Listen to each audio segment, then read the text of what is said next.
আসসালামু আলাইকুম। সবাইকে শুভেচ্ছা জানিয়ে আজকের ভিডিও শুরু করতে যাচ্ছি।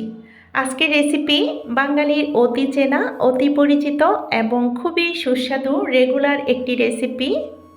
পাবদা মাছ দিয়ে শীতের সবজি, শিম আলু টমেটো দিয়ে হাতে মাখা রেসিপি। কিভাবে অল্প উপকরণে স্বল্প সময়ে চটজলদি এই সুস্বাদু রেসিপিটি তৈরি করা যায় সেটাই আপনাদের সঙ্গে শেয়ার করতে যাচ্ছি। আশা করি আজকের রেসিপিটি আপনাদের ভালো লাগবে। বাঙালির পাতে যদি দুপুরবেলায় ধোয়া ওঠা গরম ভাতের সঙ্গে এই সুস্বাদু রেসিপিটি থাকে তাহলে তো আর কোনো কথাই নেই। হাতে মাখা রেসিপি এমনিতেই খুবই সুস্বাদু হয়। তাহলে চলুন দেখি এর মূল প্রস্তুত প্রণালীতে চলে যাই।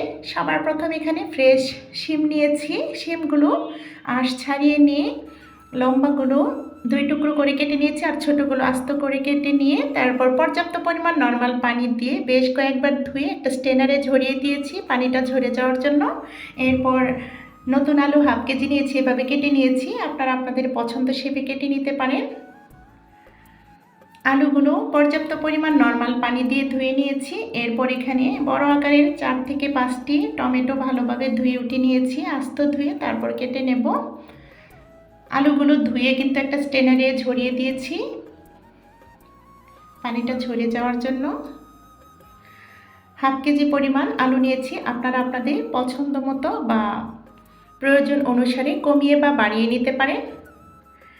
অফ ক্যামেরায় মাছগুলো ভালোভাবে কেটে ধুয়ে নিয়েছি, ভালোভাবে লবণ দিয়ে কেচে নিয়েছি এবং এখানে পাবদা মাছগুলো কিন্তু একটু পিচ্ছিল থাকে, আমরা কম বেশি সবাই জানি। এই পিচ্ছিলতাটা কাটানোর জন্য উষ্ণ গরম পানি দিয়ে ধুয়ে নিয়েছি।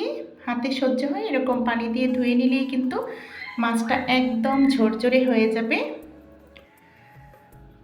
এই পর্যায়ে যে পাত্রে রান্না করব সেই পাত্রে কেটে ধুয়ে রাখা শিমগুলো দিয়ে দিয়েছি, আলুগুলো দিয়ে দিলাম, টমেটোগুলো দিয়ে দিয়েছি, এভাবে লম্বা করে কেটে নিয়েছি। এরপর বড় আকারের 2টো পেঁয়াজ কুচি আর 7-8টার মতো কাঁচামরিচ একটু ফেলে দিয়েছি মুখটার দিকে। এখন দিয়ে দিলাম মাছগুলো, ধুয়ে রাখা মাছগুলো দিয়ে একে একে মশলাগুলো দিয়ে দেব।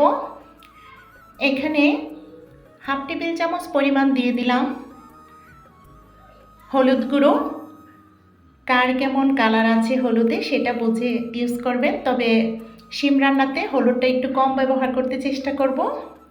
এরপর উঁচু উঁচু করে লাল মরিচের গুঁড়ো দিয়ে দিলাম,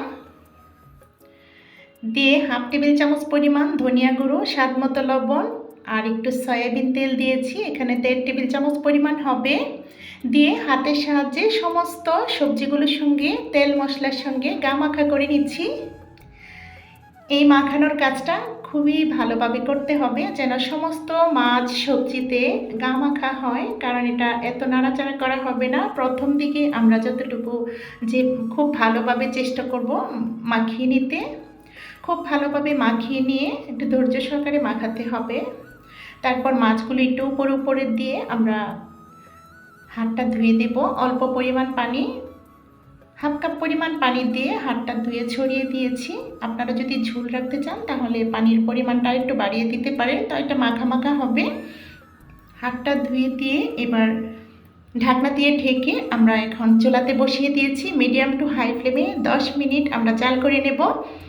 10 মিনিট পর ঢাকনাটা সরিয়ে খুন্তির সাহায্যে আলতোভাবে একটু উলটপালট করে নিব। সম্ভব হলে 2 হাতে লুসনির সাহায্যে একটু উলটপালট করে নিতে পারেন। তো আমার এক হাতে ক্যামেরা ছিল আর এক হাতে খুন্তি দিয়ে নাড়াচাড়া করছি। সাবধানতা অবলম্বন করতে হবে যেন মাছগুলো ভেঙে না যায়। আমি কিন্তু এই শিমের রেসিপিটা বড় মাছ দিয়ে রান্না করলে মাছগুলো একদম ভেঙে ফেলি, আর মাছের মাথা দিয়েও এটা হাতে মেখে করা যায় এবং খেতে খুব সুস্বাদু হয়। সবশেষে দিয়ে দিলাম ধনিয়া পাতা কুচি। শীতের সবজিতে ধনিয়া পাতা কুচি দিলে বেশ ভালো লাগে। ধনিয়া পাতা আমরা আমাদের পছন্দ অনুসারে দিয়ে দিতে পারি, কমিয়ে বা বাড়িয়ে। ছড়িয়ে দিয়ে 2 মিনিট জাল করে নিয়েছি। এই পর্যায়ে চুলার আগুন বন্ধ করে দিয়েছি। আলহামদুলিল্লাহ, শীতের সবজি দিয়ে পাবদা মাছের হাতে মাখার রেসিপিটা হয়ে গেছে। এবার আমি সার্ভ করে দেখিয়ে দিচ্ছি একটা সার্ভিং বাটিতে। এতটা সুন্দর সুঘ্রাণ বেরোচ্ছিল, কি বলবো, ভাষায় প্রকাশ করা যাবে না। এই রেসিপিটা আমার এতটা পছন্দ, এটা আমি রেগুলারই করে থাকি। শীতের সবজির মধ্যে এই সবজিটা আমার সবচাইতে সেরা, সবচাইতে পছন্দের। এই সবজিটা দিয়ে মাছ দিয়ে রান্না করলে দুপুরবেলায় গরম ভাতের সাথে খেলে আর কোনো কিছুর প্রয়োজন হবে না, আমি কথা দিচ্ছি। আপনারা একবার হলেও ট্রাই করবেন আমার মতো করে। আমি আমার মতো করে বরাবরের মতো আজও চেষ্টা করেছি টিপস সহকারে সহজে এতে আপনাদের সঙ্গে শেয়ার করতে। জানি না কার কতটুকু ভালো লেগেছে। এই ধরনের বাঙালিয়ানা টিপস সহকারে সহজ রেসিপি পেতে চাইলে অবশ্যই লাইক, কমেন্ট, শেয়ার করবেন। চ্যানেলটাকে সাবস্ক্রাইব করার বিশেষ অনুরোধ রইল। পাশে থাকা বেল আইকনে ক্লিক করে দেবেন যেন ভিডিও ছাড়া মাত্র নোটিফিকেশন আকারে আপনার কাছে সবার আগে পৌঁছে যায়। আর যারা এই কাজগুলো করে নিয়েছেন তাদেরকে অসংখ্য ধন্যবাদ। আমার অন্তরের অন্তঃস্থল থেকে অনেক দোয়া ও ভালোবাসা। তো পরবর্তী ভিডিও দেখার আমন্ত্রণ রেখে আপনাদের সবার সুস্বাস্থ্য কামনা করে আজকের মতো ভিডিওটা এখানেই শেষ করব। সবাই ভালো থাকবেন, সুস্থ থাকবেন, আমাদের পাশে থাকবেন, আমাদের জন্য দোয়া করবেন। বাড়ির ছোট ও বৃদ্ধদের প্রতি বিশেষ যত্নশীল হবেন। আল্লাহ হাফিজ। আসসালামু আলাইকুম।